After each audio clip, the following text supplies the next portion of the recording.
tú eres el jefe. Bueno, te voy a presentar y luego va a seguir moderando lo que queda de mañana. No, El azafato, no, déjalo aquí. porque yo doy sorpresa siempre.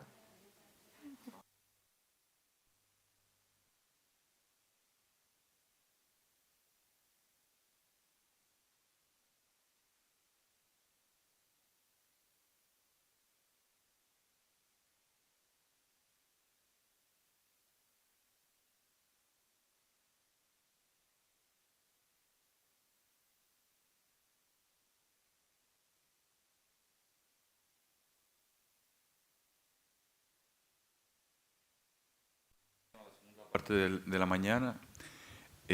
Vamos con retraso, entonces vamos a intentar, le voy a pedir a los ponentes que hagan un esfuerzo para sintetizar y luego, como tenemos traducción de esta manera, si los hablantes en portugués o en criollo entienden lo que estamos diciendo, podemos a lo mejor hacer que la traducción ocupe el menor espacio de tiempo posible. Sí, hablando despacito. Vale. Pues entonces...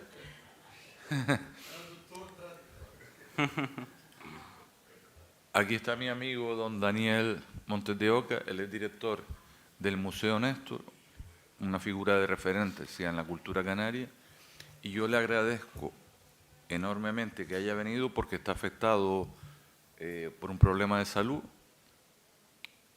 pero como es un militante de la cultura, y lo tenemos aquí, ¿no?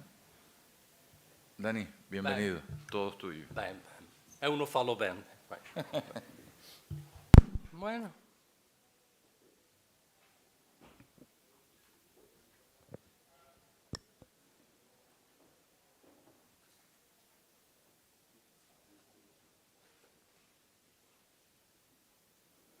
A ver si esto suena. Oh,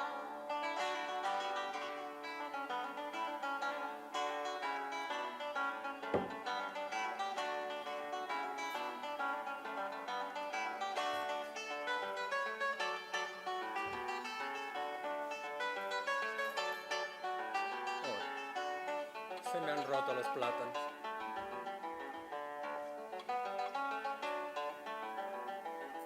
Otra papita. ¿Y qué más hay por aquí? Otro plátano.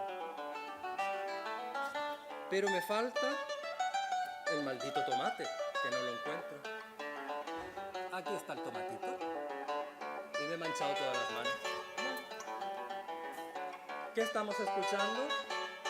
¿Me puede dar para limpiar la mano?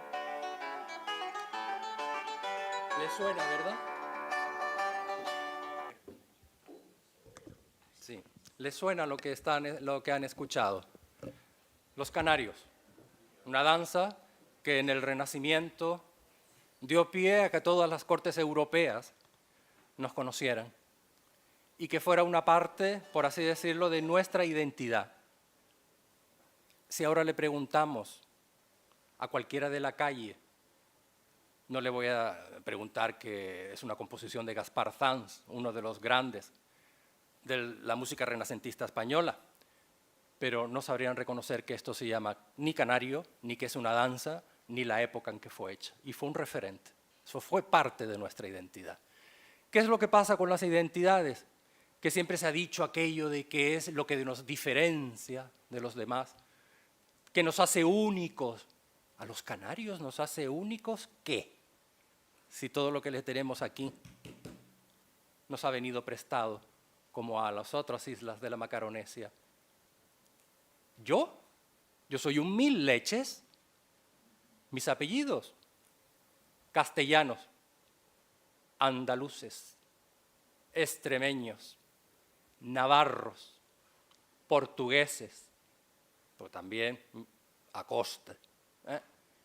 Pues, identidad. Identidad, ¿cómo fue aquello?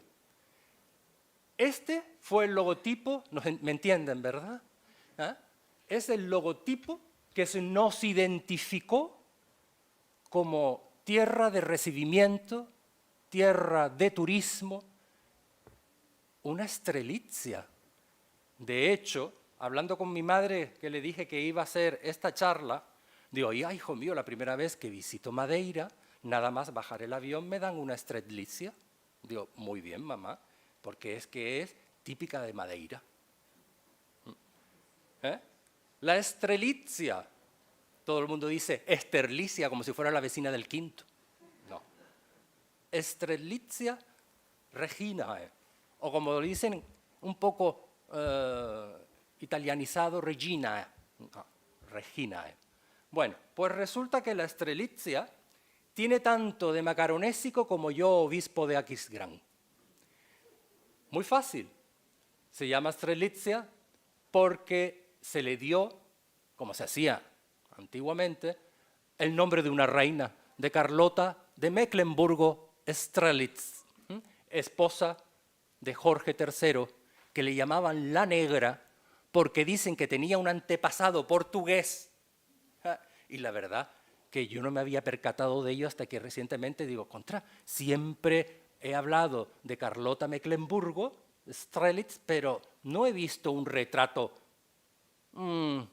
identificativo de su figura. Madre de Dios, negroide era. Tenía algo de negroide. Que venía de Portugal, pues vaya usted a saber. Que venía de España, pues vaya usted a saber.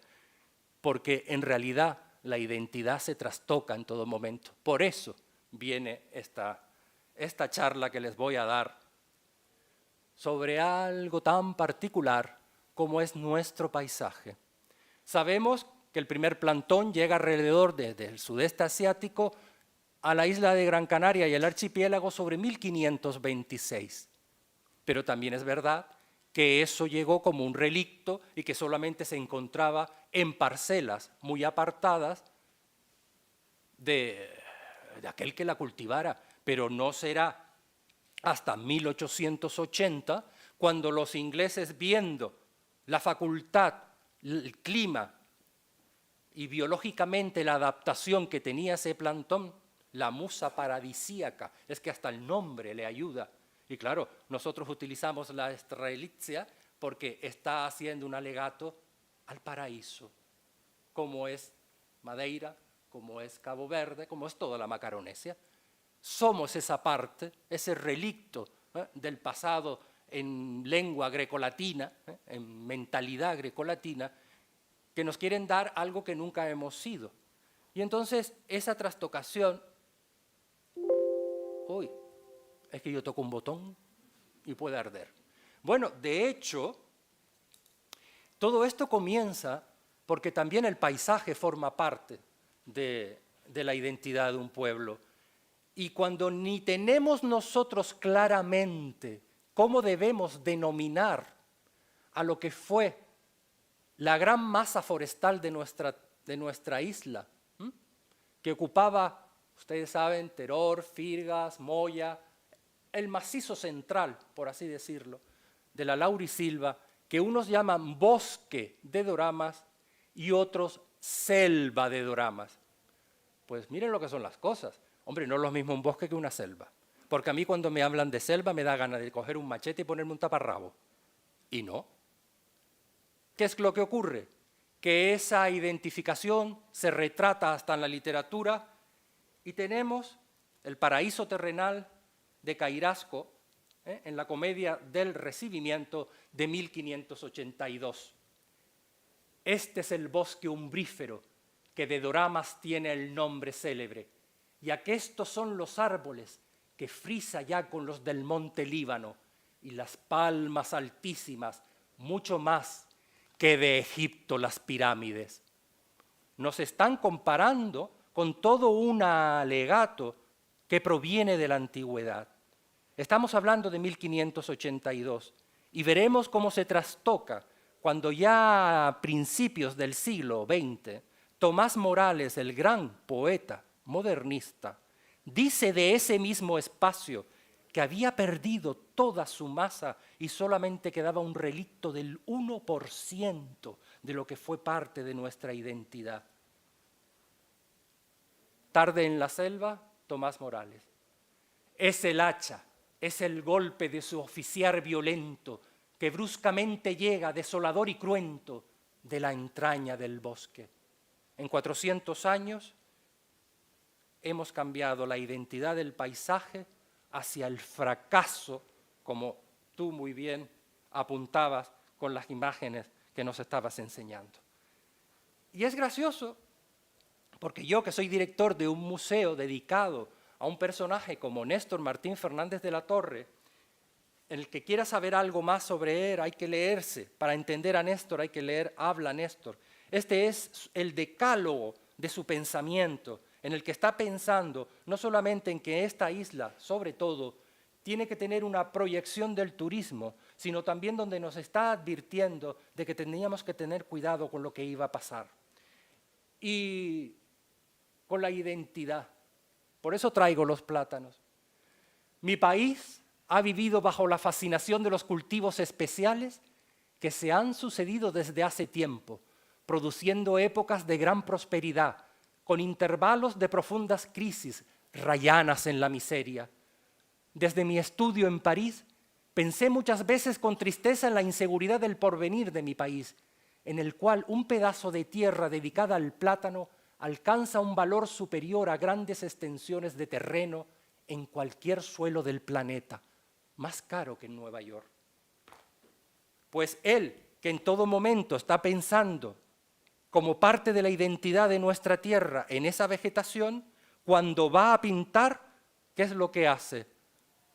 Lo endémico. Tenemos el drago y tenemos el cardón, pero tenemos también un Quercus stenogonus que llega desde la Patagonia y tenemos lo que nosotros en Canarias denominamos capa de la reina, que es una ligularia que también se da en toda la zona de Azores y Madeira. Y entonces él se encuentra en que ve que hay totalmente una trastocación absoluta en lo que es el paisaje y también la naturaleza. Si a un canario se le pregunta si la capa de la reina es canaria, le dirá que sí, porque eso lo digo yo en el museo. Cuando ven un aloe, ¡ay sí, también de Canarias! Cuando ven una tunera, claro, también canarios. ¿Por qué? Porque lleva con nosotros compartiendo el mismo espacio desde los albores de la conquista, porque esos galeones que venían desde América iban dejándolo para que se climatizara en nuestras tierras. Y claro, en un momento dado ya creíamos que esa naturaleza era hasta propia. Cuando yo les digo, miren, no, la opuntia es de Mesoamérica, aparece en el escudo de México, pero claro, ¿a quién no le dice que un tuno no es canario? Igual que los chochos. Los chochos antes aparecían en cualquier despensa y cuando iba a cualquier bar, a uno le servían, el que bebiera algo alcohólico, una cervecita, le ponían un plato de chochos. Los chochos ahora, ¿quién se los pone? Nadie. Bueno, la verdad es que diciéndolo de esa manera queda un poco fea. Los altramuces, como diríamos en la península, ¿no? Y entonces vemos cómo se va trastocando literalmente la idiosincrasia de un pueblo, la identidad de un pueblo. Y siempre estoy tan cansado, yo que tengo familia política inglesa, los Blandy, y que tengo familia también, los Boissier, francesa, porque es que nosotros somos un cúmulo de todo, pues resulta que dice, no, si no llega a ser por los ingleses. Hombre, también es verdad que si no llega a ser por los ingleses no seríamos la primera provincia en España en comer pan de molde y en tener unas mermeladas excelentes y demás, pero ¿quiénes fueron los grandes beneficiados? Fueron los ingleses, no nosotros. Es que estamos trastocando, por eso utilizo justamente esa adjetivación en todo mi alegato. Es verdad que estuvieron muy presentes, pero como buenos ingleses ellos acotaban sus espacios.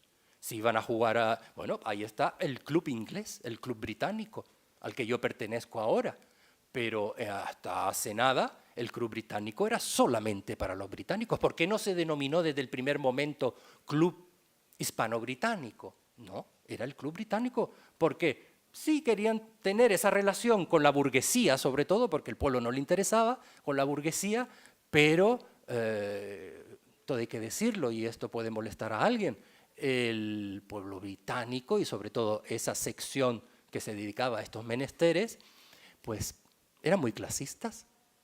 Esto es una realidad que no podemos obviar. Hubo una anécdota, que yo no sé si ustedes la habrán oído alguna vez, que al pobre gobernador civil en la visita de Primo de Rivera, padre en plena dictadura, cuando venían desde el puerto en el coche, no se le ocurre otra cosa que pararse delante del club británico donde estaba la colonia inglesa esperándole. Y le dice, Excelencia, baja para darle un saludo a la colonia inglesa. El otro, que ya venía prevenido, y dice, ¿qué?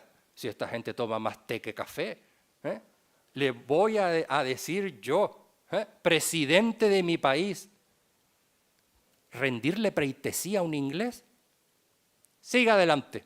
Siguió adelante y lo destituyó. Está claro, ¿a quién se le ocurre? Pero bueno, estas cosas son así. Pues tenemos esta... ¿Ves que toco el que no debo? Aquí vemos a Néstor Martín Fernández de la Torre, porque él es un creador de otra identidad. Él, un pintor simbolista que fallece muy joven, con 51 años en 1938, es el que está desarrollando esa identidad marina atlántica desde su poema del mar, en el que recoge todo su pensamiento simbológico, teosófico, masónico, etcétera, etcétera. Hasta tal punto que cada uno de esos lienzos miden 126 por 126, y no es una suma baladí, es porque él quería dotarle de esoterismo, de magia a cada una de sus obras. Ese mar Atlántico es un don del Dios o de los dioses. Crea usted en lo que crea. Es el número de la divinidad. La suma del 126 dará siempre 9, que es esa divinidad transmutada desde el mundo masónico y de la cábala judía. Ese es el pensamiento de un hombre que está habitando en Francia, y cuando se va de veraneo a Deauville, que era la gran playa francesa donde todo el mundo iba a veranear, pues se encuentra con una arquitectura y claro, empieza a comerle el tarro a su hermano Miguel, que es uno de los grandes arquitectos, que ya había acabado su carrera a principios, sobre 1920, de tal manera le imbuye lo que él quiere, esa escenografía que él quiere para Gran Canaria, que construye un remedo de lo que acabamos de ver, de ese mundo arquitectónico ecléctico europeo, lo hace en la playa de las Canteras. Esta es la casa que le hace al alcalde Mesa y López en 1923 y es de lo poco que queda en la playa de las Canteras de aquel periodo. Justamente, les aburro, que los veo como todos muy callados. Justamente es esa arquitectura que junto con su hermano empiezan a pergeñar en la década de los 20 y que con posterioridad, ellos no lo denominaban así, está claro, se denominó neocanario.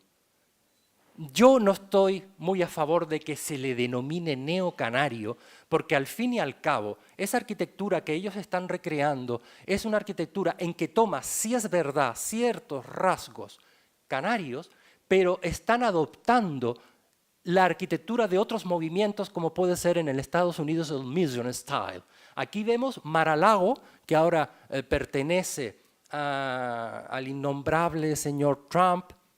Mar-a-Lago fue una de las residencias más lujosas de Estados Unidos, inmensa, en el que se está intentando recoger el legado español en América y se hace también un trasunto, como es lo que ocurre en esta casa, que se van aunando distintos edificios de distintas épocas y lo que hacemos es pues una... A mí lo de pastiche tampoco me gusta porque pastiche me parece más una casa que se haya tirado y que se haya construido como está ocurriendo en Vegeta, desgraciadamente, donde hubo una casa del siglo XIX, dicen que no tiene interés y me hacen un ropero empotrado, pues yo creo que eso es más pastiche. Yo soy muy crítico.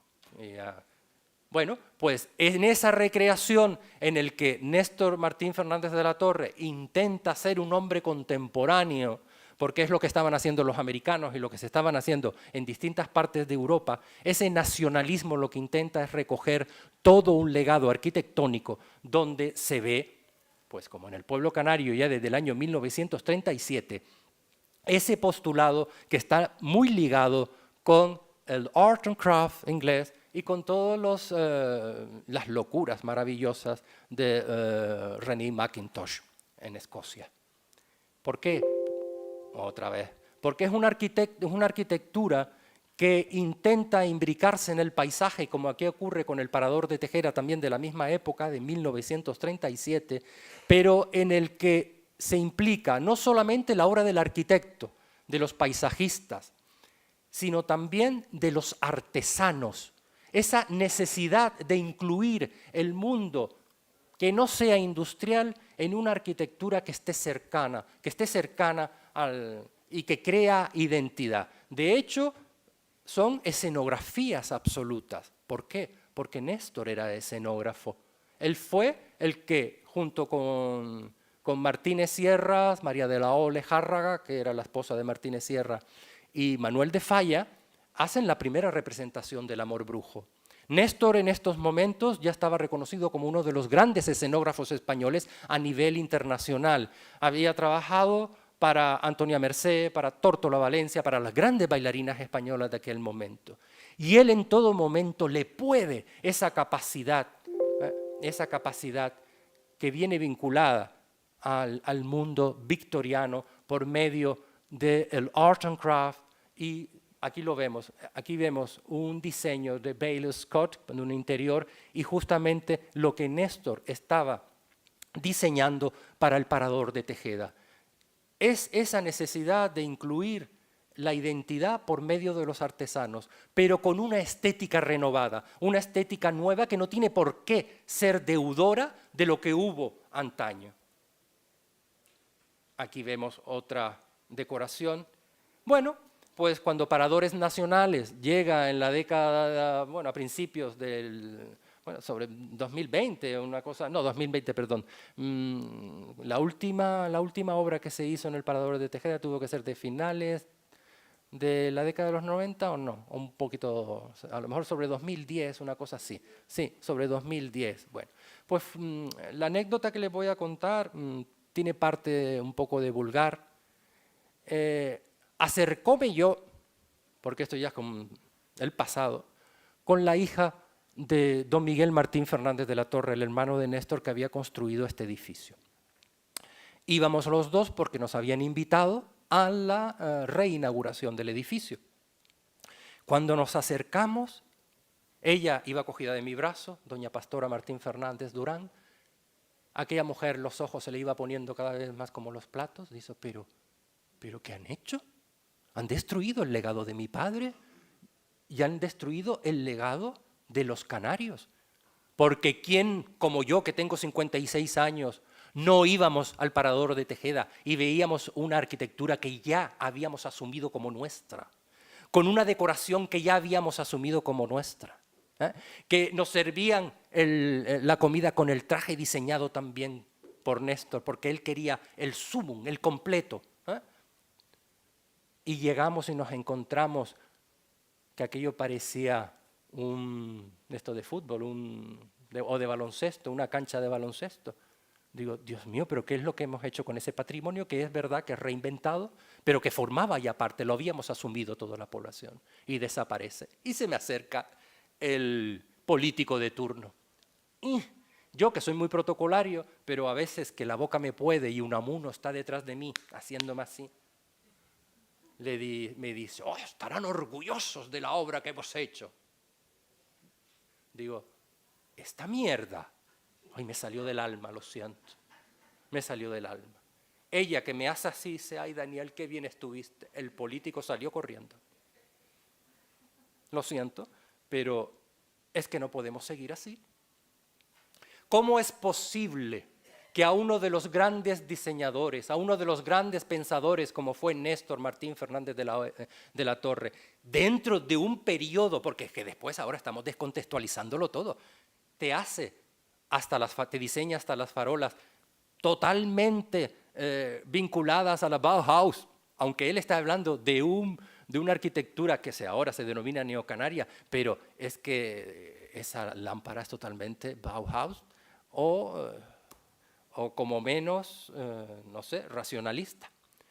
Pues resulta que en la nueva decoración se le pone abajo un macetero estilo Napoleón III. Pues claro, eso lo vemos los petardos como yo, que sabemos y reconocemos los estilos porque nos dedicamos a algo tan apartado como puede ser las artes decorativas. Esto lo ve Néstor y del infarto me lo matan al pobre hombre por segunda vez. Y entonces seguimos y seguimos. Néstor, como diseñador que era y como escenógrafo que era, lo que quería para nuestros riscos era esto. Algo que no hay que ser muy inteligente para vincularlo con el mundo griego. Ya puede ser Santorini, puede ser Mykonos o lo que ustedes quieran. Pero él, dentro de ese misticismo, de esa iconografía que él está transmutando del Mediterráneo porque somos hijos del mundo grecolatino, era un hombre cultísimo y nosotros somos aquellos descendientes y supuestamente estamos viviendo en el Valle de Hespérides, lo que tenemos es que recuperar de alguna manera esa arquitectura que con el tiempo también César Manrique, o es que ustedes se suponen, César Manrique nació en 1919 y conoció muy joven la obra que hacía Néstor Martín Fernández de la Torre y en cierta manera se está mirando al pensamiento de Néstor para transmutarlo a lo que después iba a ser en Lanzarote. ¿Es una arquitectura popular? Obvio, nadie, pero enriquecida. Uno no encuentra esos suelos, uno no encuentra esa manera de imbricar la naturaleza de esa forma. Uno lo que encontraba era esto. Y ellos, que fueron criticados, tanto mi Néstor como al pobre César, que le dieron badana por todos lados, ahora resulta que es lo que quisiéramos tener en mejor manera de lo que hay. Pero todavía se le sigue criticando.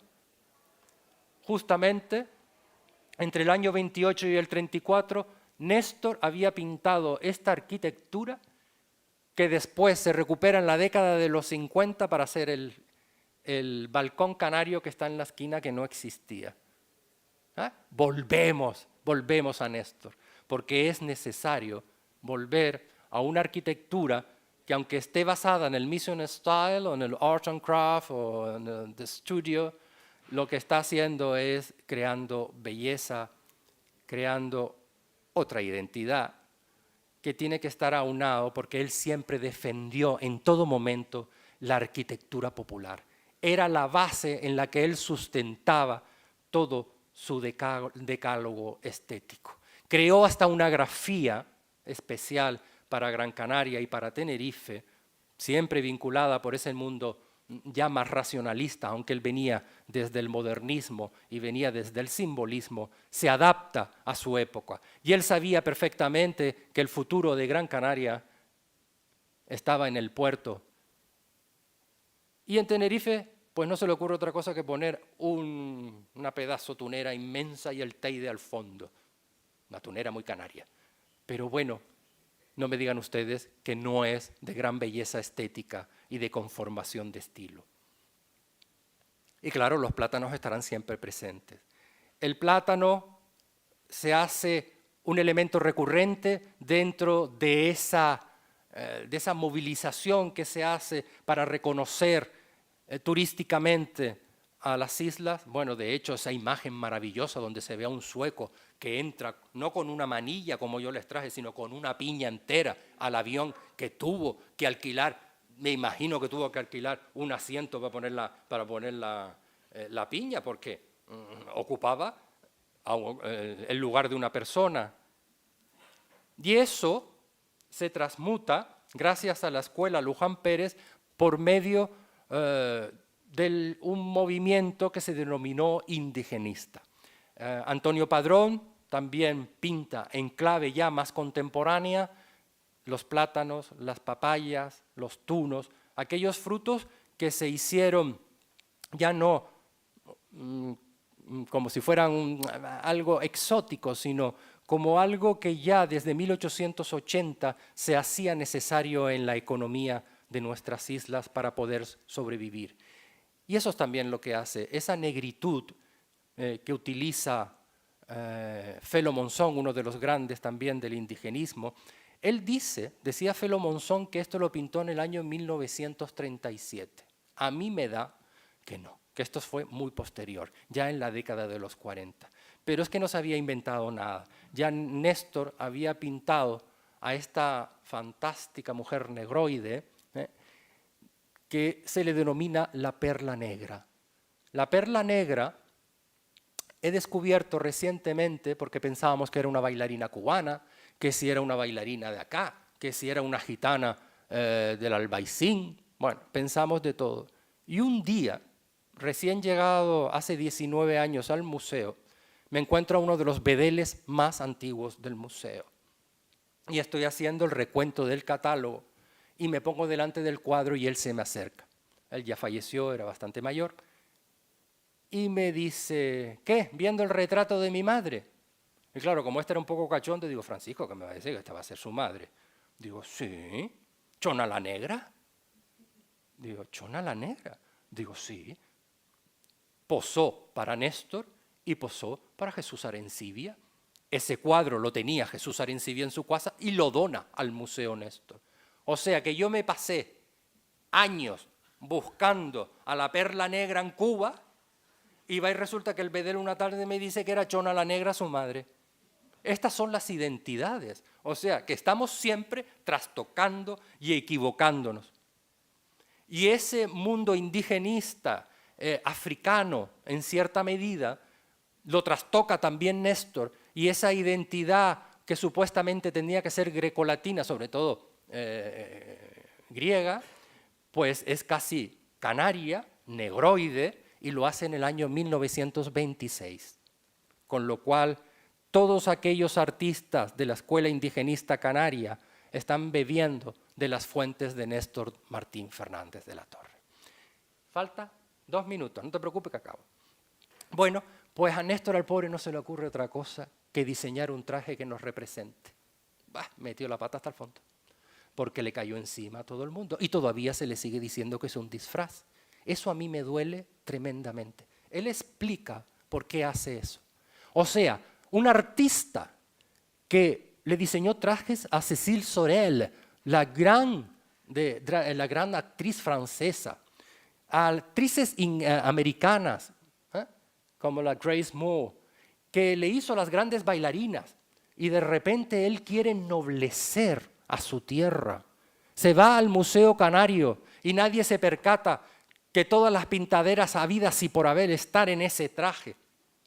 Se da cuenta de que esas pobres bordadoras y ¿cómo se llama esto? Caladoras estaban desapareciendo porque nadie les daba trabajo.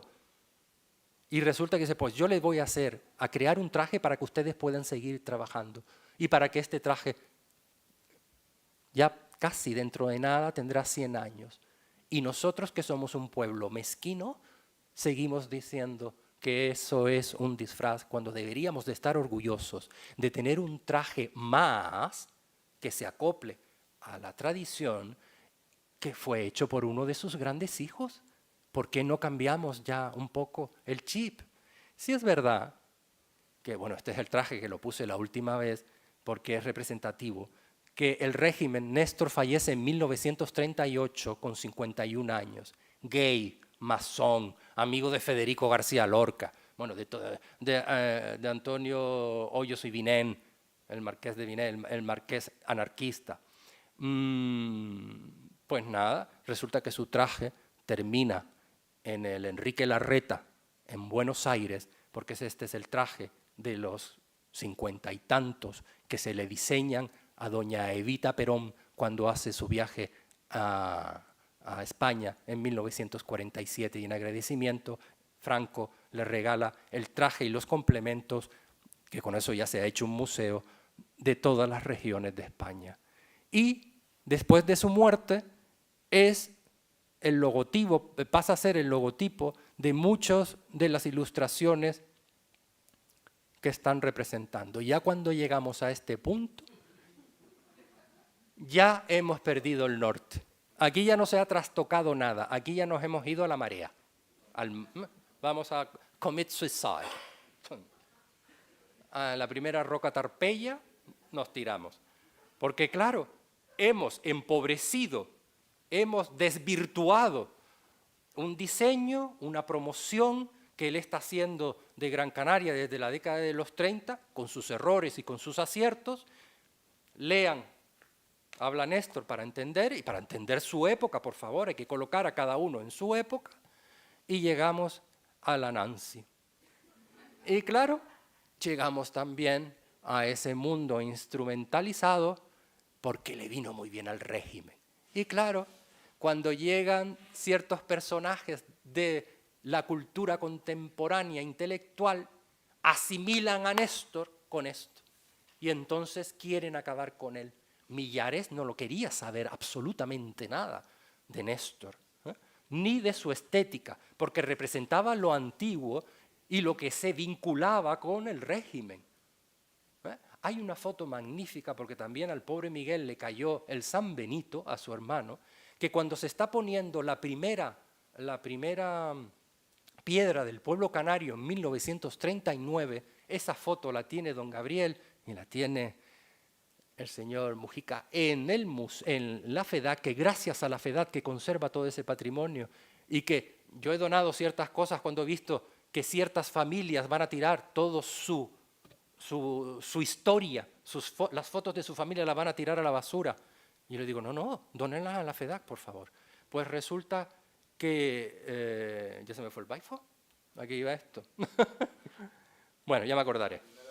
Bueno, la primera piedra se ve a Miguel, se ve a todo el mundo, brazo en alto, y a Miguel se le ve así, tapando del sol. ¿A quién contrata y a quién ampara Miguel? A Zuazo, represaliado, que fue el grande de la arquitectura española del primer cuarto de siglo. Bueno, pues nuestros aeropuertos. Me quedé fascinado cuando me mandaste la imagen del aeropuerto de Praia, el de Méndez. Ya no, la similitud que tenía con nuestro aeropuerto, que fue hecho por un zamorano, ¿no? Nosotros nos creíamos que estaba hecho por Miguel. Es verdad que se parece mucho a la arquitectura que hacía en ese momento Miguel Martín Fernández de la Torre, pero fue hecho por Pardo, un zamorano. Y entonces estamos viendo que esta isla, nada más llegar al aeropuerto, lo que deberíamos de hacer es enseñar nuestro patrimonio y mostrar lo que es uno de las entidades culturales a nivel europeo más importante de nuestro país. Nos damos cuenta que desde 1879 está velando por nuestro patrimonio y que puede ser también un hito turístico, tanto en cuanto, si tú hablas de momia, pues parece ser que el mormo se destapa y nos están haciendo esas vinculaciones con Mesoamérica y con Egipto, craso error, pero bueno, podemos utilizarlo para que conozcan nuestro patrimonio y enseñarlo de verdad. Pero ¿qué es lo que ocurre cuando uno llega al aeropuerto?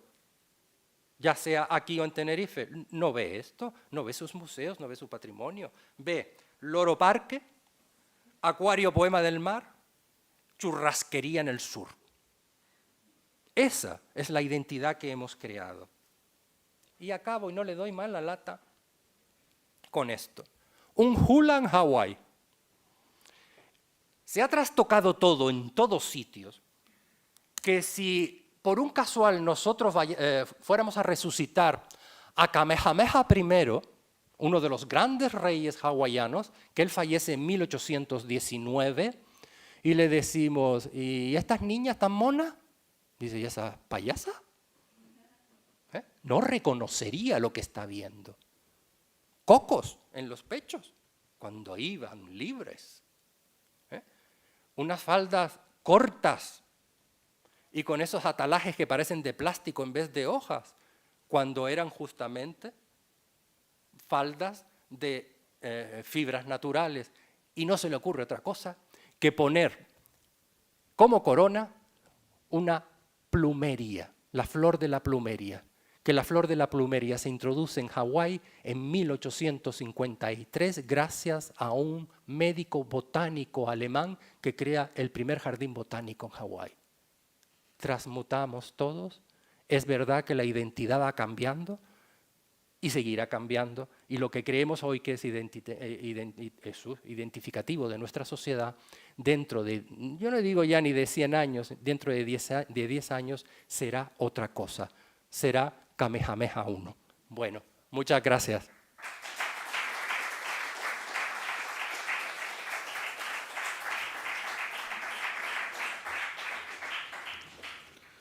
Tem alguma pergunta, o público português, de fala portuguesa?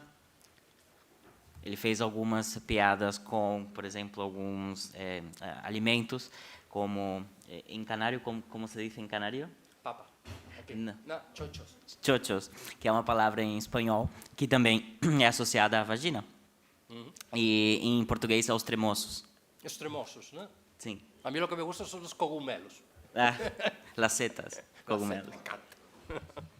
Parece una palabra preciosa, cogumelo. Bueno, ya está. No, no hace falta. Bien.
Preguntarme algo a mí, porque yo me voy. Felicitarle.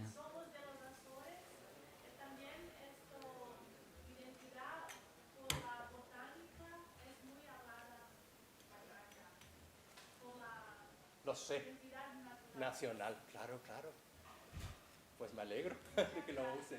Gracias a ustedes por escuchar mis locuras.